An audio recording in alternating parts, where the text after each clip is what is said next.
Hello, K-Night friends. I'm going to be reading you one of my very favorite books called The Best Nest. It is written and illustrated by P.D. Eastman. You can see on the end paper, Papa Bird and Mama Bird are getting things for their nest. Here we go. Mr. Bird was happy. He was so happy he had to sing. This was Mr. Bird's song. I love my house, I love my nest, in all the world my nest is best. Then Mrs. Bird came out of the house. It's not the best nest, she said. I'm tired of this old place, said Mrs. Bird. I hate it. Let's look for a new place right now. Look how she's putting her finger right in his face like that. So, they left the old place to look for a new one. This place looks nice, said Mr. Bird. Let's move in here. But somebody else had already moved in. It looks like Mr. Raccoon lives in that house. So they looked at another house. This one looks nice, said Mr. Bird, and there's nobody in it. Well, what is that? It's a boot. You know what lives in a boot. You're wrong, said Mrs. Bird. This house belongs to a foot. So they went on looking. I like this one, said Mr. Bird. It has a pretty red flag on the roof. Do you know what that is? It's a mailbox, isn't it? Do you know why the flag is up? Yep, you're right, because there's going to be some mail that the post office man has to pick up. Well, Mrs. Bird says, I've always wanted a house with a flag. Maybe this place will be all right. But it was not all right. I guess I made a mistake, said Mr. Bird. Oh my goodness gracious.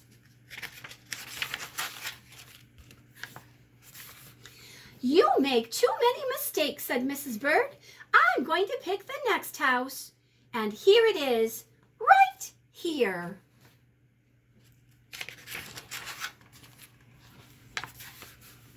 They flew in. They looked around. Isn't it too big, said Mr. Bird. I like this big place, said Mrs. Bird. This is the place to build our new nest.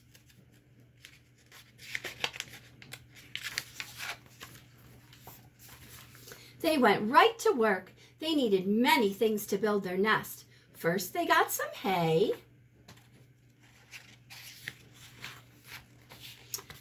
Then they got some soda straws and some broom straws and some sweater string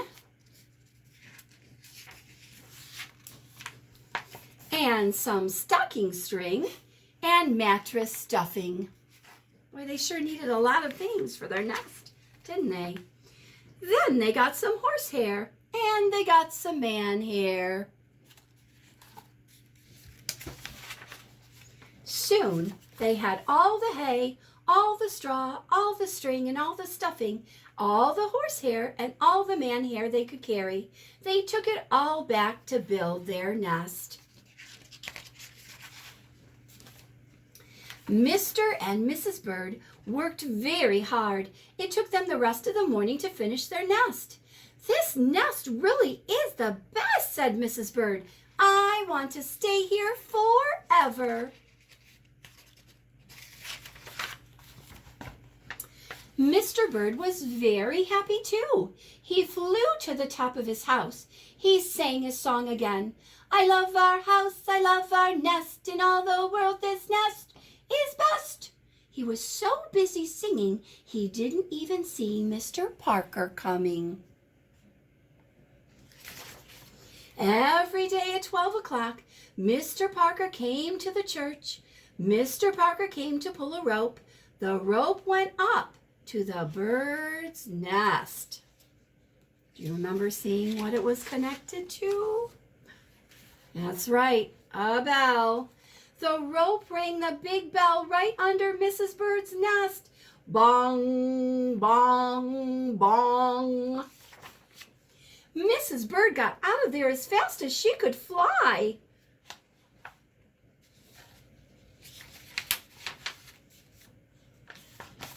When Mr. Bird came in, all he could see was a mess of hay and string and stuffing and horsehair and man hair and straw.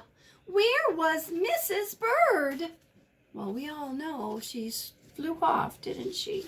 Because she was so afraid. And I have to turn the page. I will look for her until I find her, said Mr. Bird.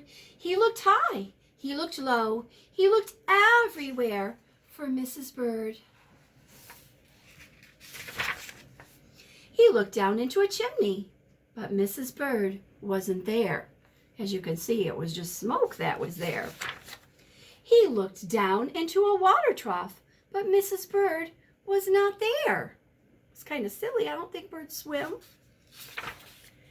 Then he saw a big fat cat. There was a big fat smile on the fat cat's face. There were some pretty brown feathers near the fat cat's mouth. Mr. Bird began to cry. Oh dear, he cried. The big fat cat has eaten Mrs. Bird. Mr. Bird flew off. I'll never see Mrs. Bird again, he cried. It was getting dark. It began to rain. It rained harder and harder.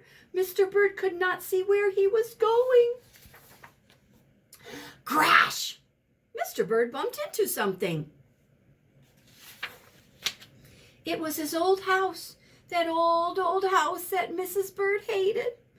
I'll go inside, said Mr. Bird. I'll rest here until the rain stops.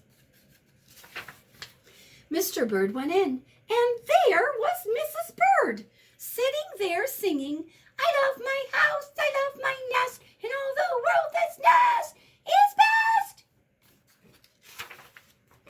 You here, said Mr. Bird. I thought you hated this old place. Mrs. Bird smiled. I used to hate it, she said, but a mother bird can't change her mind. You see, there's no nest like an old nest for a brand new bird. And there he is. The end. One of my very favorite stories. I hope you love it as much as I do.